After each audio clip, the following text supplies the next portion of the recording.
is my family, and we're here for UnFestival, and it's Danish Day. We're going to read The Ugly Duckling by Hans Christian Andersen.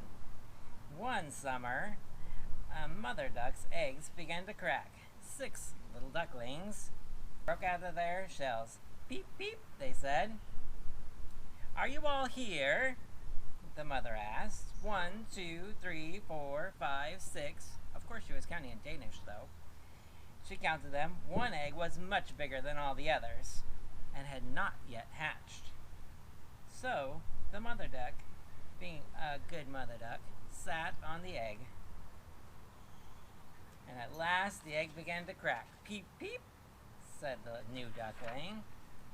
Leading her new brood to the pond, the mother gasped when she saw the new duckling waddling along, for he was big and ugly. He doesn't look like the others, she thought. I wonder if he can swim. The ugly duckling splashed into the water, with the strange ugly duckling last of all, and he swam merrily with the rest. The mother was pleased, and after a long swim, she marched her children into the barnyard to meet the other birds. Look at that ugly one, some of the ducks murmured, and they began to laugh and peck at him. Leave him alone. He swims well, and he will grow to be a fine drake, I'm sure. But day after day, the poor duckling's life in the barnyard grew worse. Not only did the ducks make fun of him, but the chickens and the turkeys, too. Finally, he could stand it, the teasing no more, and ran away. The duckling came to a swamp that was surrounded by the woods, and he fell asleep among the rushes under a friendly moon. The duckling stayed alone in the rushes for 2 whole days. Then 2 wild geese came, wanting to pass the time. You're so ugly, I like you, one of them said. Come with us and we'll introduce you to some other geese. But before they could go, a great bang bang ran through the woods. And in a flash, the 2 wild geese were gone, and the hunters and the dogs were coming through the woods. The duckling looked about him. In the distance, there was an enormous dog with its tongue hanging out of its mouth. The dog came closer and closer, but after a good look at the duckling, it barked and ran off the other way. Ah, thank goodness, said the ugly duckling. When he was quite sure it was safe, the ugly duckling spread his wings and began to fly away. Flying was very difficult, for it was his first flight, and there was a strong wind. But he kept on until evening, when he came to a little tumble-down cottage. The tired bird slipped inside the cottage. It belonged to an old woman who lived there, with a tomcat and a hen.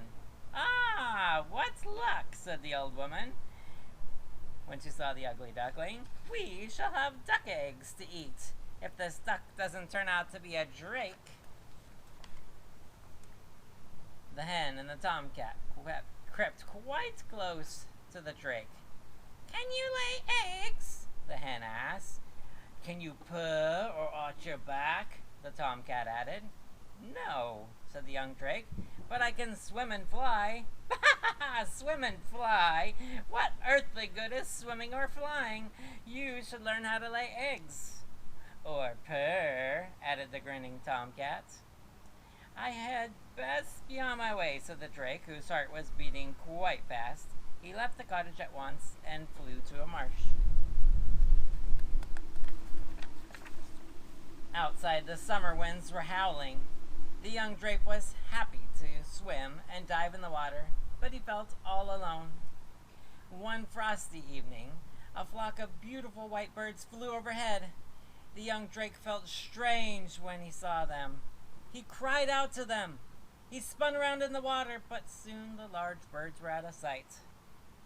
The weather grew colder, and one night the pond froze. The drake was stuck fast in the ice. The next morning, a kind peasant came by, and when he saw the shivering bird, he broke the ice with his wooden clogs and carried him home. The peasant's children wanted to play with the bird, and they began to chase him, and he flew up in a panic, knocking over the pitcher of milk, and it crashed to the floor, along with some china. "Oh!" the peasant wife cried, raising her hands in anger. This frightened the bird still more, and he flew into the new butter, and then into the flour bin. "Out of my house before you spoil the skeevers!" the old woman cried, and she drove the young drake outdoors again.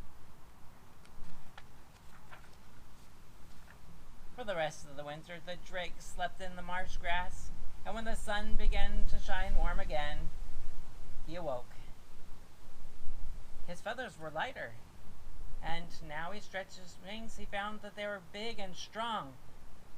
How good it felt to fly under the warm sunshine. The drake flew until he came to a splendid garden. There was a pond, and on it glided 3 of the most beautiful white birds he had ever seen. The drake fluttered down onto the water. "They won't let me swim with them, but at least I can gaze upon them in all their beauty." The swans came closer, and the drake bowed his head as they passed, as good Danish drakes should. But there, as he looked into the water, what did he see? A graceful, long-necked white bird looked back at him, and this bird was lovelier than all the others.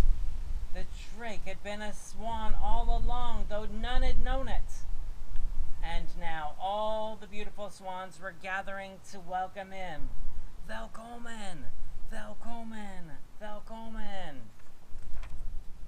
2 children ran into the garden. "Look, look!" cried the boy. "There's a new swan, and he's the loveliest of all," said the girl. The swan was filled with joy. "I never thought I should know such happiness," he said to himself, "when I was but an ugly duckling." The end. Happy Danish Day!